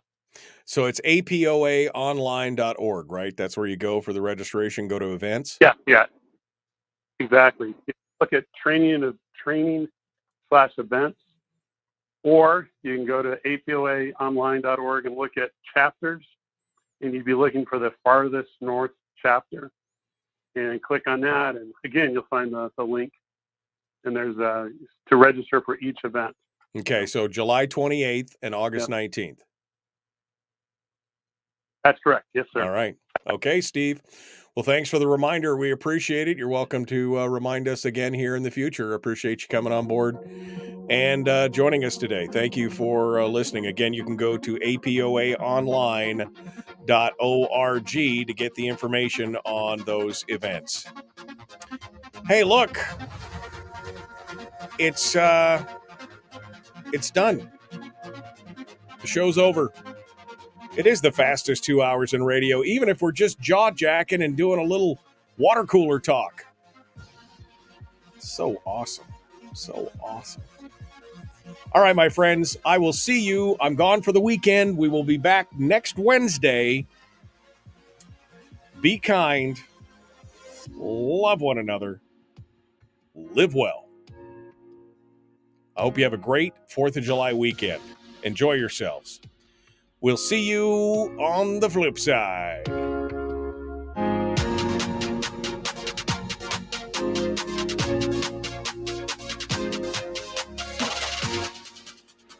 I really have nothing more to add to that other than it's good to see you. I see Eskimo Libertarian joined us a little late this morning. Good morning.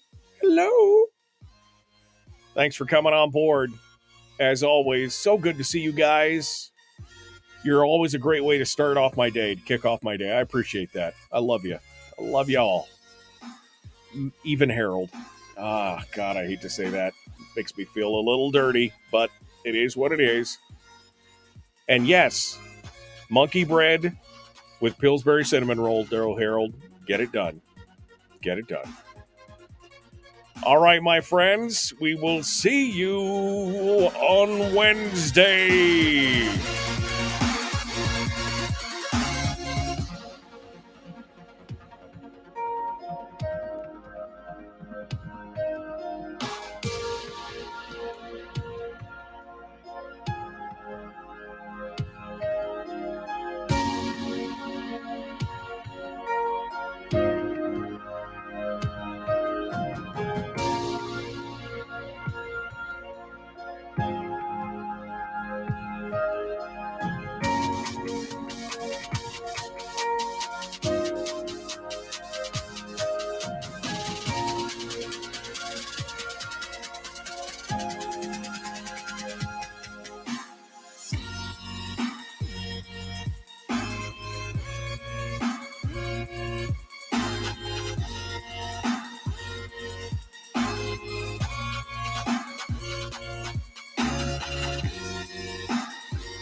Goodbye.